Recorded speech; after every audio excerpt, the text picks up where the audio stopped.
ఈ క్షణం నుంచి అమ్మాయిల వంక చూడం.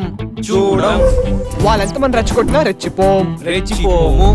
ఎంత చిన్న వయసులోనే అంత కఠోరమైన నిర్ణయం తీసుకున్నారు అంటే మీరు ఏమీ అనుభవించని యోగులైనా అయ్యుండాలి, లేదా అన్నీ అనుభవించిన భోగులైనా అయ్యుండాలి.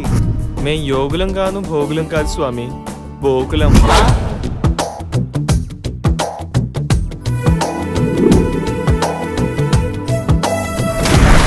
ఫేస్ టు ఫేస్ కలిసాక ఫేస్బుక్ ఎందుకు?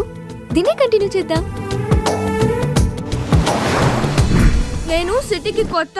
ఇక్కడ అబ్బాయిలు ఐస్ తినిపించి ఐస్ చేస్తారని మా బామ్మ చెప్పింది. రిచ్ అయినా, హచ్ అయినా, బొచ్చైనా వీటి కలర్లోనే తేడా ఉంటుంది తప్ప వీటి విశ్వాసంలో కాదు.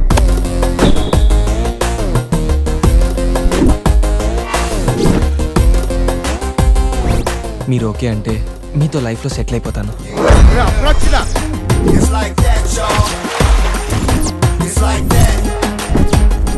నాకేం అర్థం కావట్లేదు. ఈ అమ్మాయితో లాంగ్ డిస్టెన్స్ ఇలానే ఉంటుందిరా. ఫ్రెండ్ ఉంటాడు, బాయ్ ఫ్రెండ్ ఉంటాడు. తేడా వస్తే ఫ్రెండ్ ఏమో బాయ్ ఫ్రెండ్ గా ప్రమోట్ అయిపోతాడు. తప్పు చేసిన వాడే తల దించుకునేది. తప్పు చేసినా కూడా తలెత్తావంటే నీకెంత తల పొగరు? Behind every successful man there is a women అంటారు కదా, కానీ behind every unsuccessful man also there is a women. Go to hell. ఇది పొద్దున్న లేచిన దగ్గర నుంచి రాత్రి పడుకునేదాకా దీని ప్రతి ఖర్చు నేను పెట్టాను. అన్నీ నేను చేస్తే నువ్వేం పీకేవరా?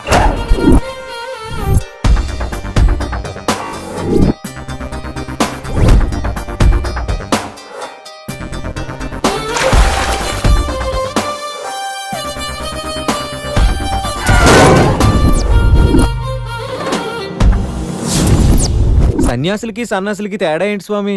అన్నీ వదిలేసిన వాళ్ళని సన్యాసి అంటారు, అందరూ వదిలేసిన వాళ్ళని సన్నాసులు అంటారు.